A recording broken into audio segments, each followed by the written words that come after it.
Hey everybody, welcome back to Guns and Gadgets, the premier source for Second Amendment news. You'll have Second Amendment news, good, bad, ugly, or indifferent here every single day, oftentimes multiple times a day. So hit that subscribe button and toggle the notification bell to all notifications.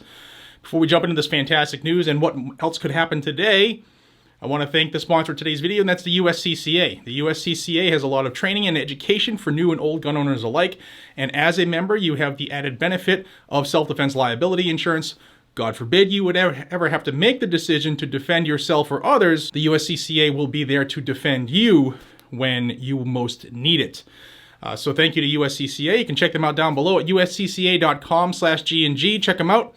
If it's not for you, you can cancel at any time and get your money back. It's what I use for my family, and I honestly, strongly suggest you use it for yours. I've been a member longer than you've seen them on this channel, so that means a lot. First, we're going to start out with Ohio. Yesterday, about 15 minutes after Governor DeWine signed constitutional carry into law, I put it out in a breaking news video live stream that Ohio became the 23rd constitutional carry state. Now, before I go further into this, I want to let you know that we're going to talk about one other state that we could get constitutional carry from today, and two others that are knocking on the doorstep. But first, I want to mention that constitutional carry in Ohio goes into effect technically 91 days from yesterday, 90 days from today. And I just looked at the calendar really quick, and we're looking at like June 14th. If my quick skim through the calendar is correct, June 14th is when constitutional carry will go into effect in Ohio. I'll also say that I got a text from my buddy Curtis over at the VSO Gun Channel, and he sent me, I think it's the Google printout of, like, if you go Google constitutional carry states, what they show you in Google is incorrect. There are states on there that aren't constitutional carry. I think the Google number was at 24 or 25. It's wrong. And if you follow channels like mine, we'll keep you up to date, which is another reason why you should subscribe. Shameless plug, hit it down below. Join the growing freedom family. Now, today is the 15th. I think today's the 15th. I don't even have a watch on. What is today? Today's the 15th. Yes, the 15th of March, 2022. It's one. I got 4 kids, so I just did the school thing, get them out to school, so my brain is rattled. Today, we should hear from Indiana, one way or another. There's 3 options in Indiana. If the governor signs it into law, obviously constitutional carry would become law. He could veto it, and then it would have to go back to see if they could override the veto with veto-proof majorities. Don't know if they have that. And the third option is he just does nothing to try to save face from both sides of the aisle, and it becomes law anyway. So there's a 66% chance that today we'll hear that Indiana becomes a constitutional carry state. Now, those are pretty good odds, but I never put my cart before my horse, and I don't count my chickens before they hatch. That's just me. I've been let down enough by politicians to just, we'll wait and see. But there's 2 other states that are also knocking on the door. Georgia has passed a constitutional carry bill in each chamber of their legislature. They've been different. All they got to do is get together and dot the I's, cross the T's, say this is the one we're going to go forward with, and they can move forward and get that done. So Georgia is that close.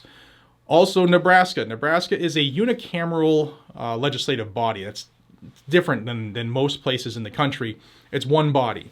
They don't have a House and a Senate. But what they do is they have 2 rounds of voting, and they've already passed general file, which is the most difficult or the biggest hurdle to pass, and it passed with a number of votes. I think it was 33 votes it passed with, which is filibuster proof.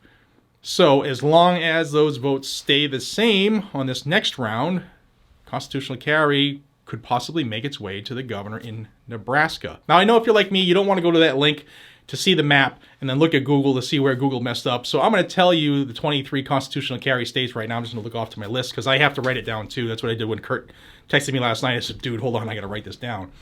Here they are in alphabetical order: Alabama, Alaska, Arizona, Arkansas, Idaho, Iowa, Kansas, Kentucky, Maine, Mississippi, Missouri, Montana, New Hampshire, North Dakota, Ohio, Oklahoma, South Dakota, Tennessee, Texas, Utah, Vermont, West Virginia, and Wyoming. Those are the 23 constitutional carry states, regardless of what Google puts in there. Remember, Google's anti-gun, so they don't know what the frick they're talking about. But those are the states as of this morning that have signed constitutional carry into law. We are getting really, really close to the halfway mark in this country. We are, if you look back, I know a lot of people are like, we're losing. I want to say this. If you go back into the mid to late 90s, there was one constitutional carry state, one. And that's the only state that had it since its inception. That's Vermont.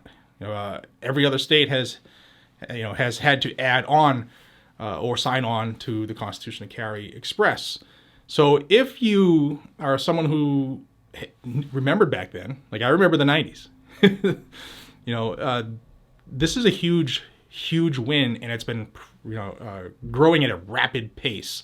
Each year we add multiple states to the roster, and I don't see it slowing down anytime soon, which is good, which is really, really good. So let's continue that steamroll. If you live in Ohio, take a second and send a message to your representatives and say thank you. We're quick to hop on them when they screw us. We should also say thank you when they aid us. And I've said this before in another video, the one I did with Braden last. I don't believe in thanking them unless they deserve it.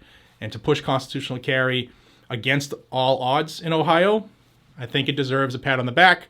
But that doesn't mean they're free and clear. We're going to keep our eyes on them because you never know. I mean, look what just happened in Florida. Florida, if you're wondering, yesterday the legislative session for 2022 came to an end, which means that the majority of the state, well, it's a Republican supermajority, they have killed constitutional carry again. Florida, think about that. Pay attention to who's doing what and get rid of their asses. And with that, I want to thank you for your time. I'll see you this afternoon with another one. Until we see each other again, be safe, stay vigilant, and carry a gun to keep you, your friends, your family, your community safe, because that's what the Second Amendment is for. It has nothing to do with hunting. Take care, y'all.